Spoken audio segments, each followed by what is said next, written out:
do a lot of work in that capacity. My husband and I are founders of HealthyChild.org. I don't know if you've had a chance to take a look at our charity. We are 2.5 decades strong. We're probably the most respected children's charity in America, Peter. We lost our child in 1991 to a very rare form of childhood cancer called Wilms tumor. And in her memory, we created the Colechuta Environmental Fund, which was a research entity looking at toxins in the environment and how they interface with the human health of, in particular, pregnant women.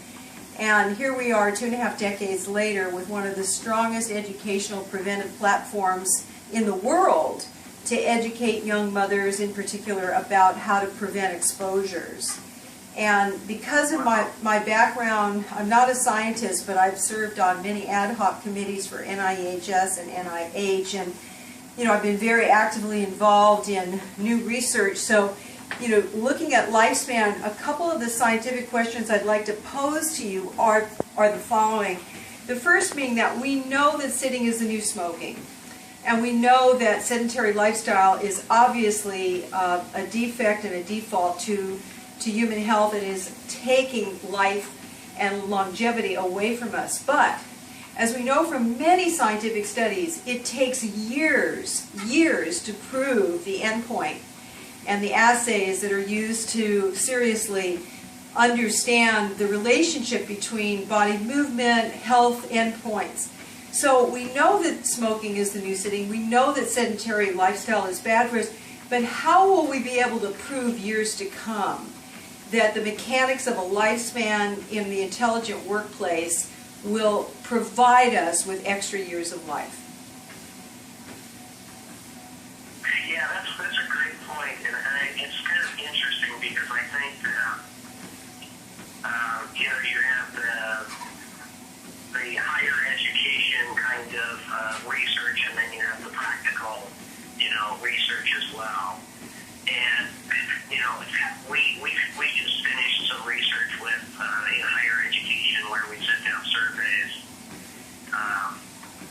to those educators, about 120 of them, and asked them a series of questions. They'd all been purchasers of LifeSpan Treadmill Desks, and asked them, what benefits, if any, have you received? And so the interesting thing is on the practical side, there's so many benefits that you can get immediately. Like the number one benefit that they all expressed was that they were no longer feeling that afternoon blues, and they had more energy at work. The number two was reduced joint and back pain, because we use that we just feel better. Just like exercise is the same way, right? For years, there's all this research being done on benefits of exercise. Yeah, and yet we all know that when we exercise, gosh, we just feel better. Yeah, and as you state, healthy people have more fun in life. Yeah, exactly. And it's some of the longevity studies. I think that's another interesting one. I sat in on a presentation from the International Council on Active Aging about a year ago, and the part that resonated with me was that this particular physician was trying to get people off of the longevity discussion and really more onto a discussion about looking at how you feel up until that point when you get sick and you get hit by a chronic disease. Sooner or later it's going to happen. And they were kind of showing that a more active adult from the research they had done was able to stave off any ill effects of all those diseases, because part of the sedentary lifestyle was also the fact that people are getting diabetes or heart conditions, or they're morbidly obese, and so the quality of life index, according to his study, and if you want, I'll pull that up. I don't remember the exact researchers, but I know the people at the International Council on Active Aging.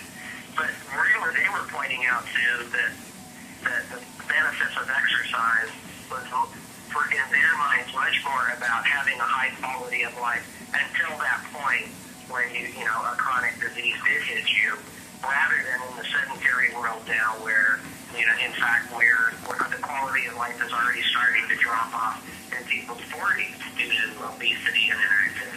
Yeah.